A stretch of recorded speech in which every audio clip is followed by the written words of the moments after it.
వచ్చే లీడ్స్ అన్ని కూడా మనకి 100% క్వాలిటీ లీడ్సే వస్తాయి sir? That is what I'm telling sir from the beginning నుంచి. యాక్చువల్ గా ఫస్ట్ మనం అంటే ఓపిక టార్గెట్ ఆ! చేసేటప్పుడే అంటే మేమేం చేస్తామంటే సార్, ఇట్లా రన్ చేసేటప్పుడు కూడా ఇన్ బిట్వీన్ 20 డేస్ కి 1 మంత్ ఒకసారి మన క్లయింట్స్ తో ఒకసారి మనం రీచెక్ చేసుకుంటాం మనం. అంటే మేము కూడా ఇంకేదైనా హ్మ్. కరెక్షన్ చేయాలనేది మాకు తెలియాలి కదా! లీడ్ వచ్చినప్పుడు అది ఎంత మాత్రం కరెక్ట్ గా ఉందనేది you only the people know. మేము కాల్ చేయం కాబట్టి, మేము మాట్లాడం కాబట్టి వాళ్ళతో. డైరెక్ట్ టచ్ లో ఉండేది మీరు వాళ్ళతో ఒరిజినల్ గా. అందుకని నేను రివ్యూ చేసుకుంటూ ఉంటాము. అంటే వీళ్ళకి కరెక్ట్ గానే వస్తున్నాయా? లేకపోతే ఇంకేదైనా జంక్ వస్తుందా? ఇంకెక్కడన్నా మనం కరెక్షన్స్ చేయాలనేది అనాలిసిస్ చేసుకుంటూ ఉంటాం అన్నమాట బ్యాక్ ఎండ్‌లో మనం.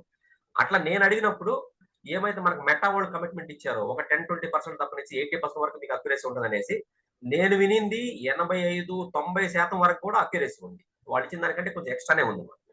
ఒక 10%, 20% అనేది మన మన హ్యాండ్‌లో ఉండదు. కంపెనీ హ్యాండ్‌లో కూడా ఉండదు సార్ అది. ఓవర్‌ఫ్లో అయిపోతుందన్నమాట. ఎళ్ళిపోతుంటది. ఒక లీడ్ వచ్చేయొచ్చు. కాకపోతే ఆ నంబర్ ఎక్కువ లేకుండా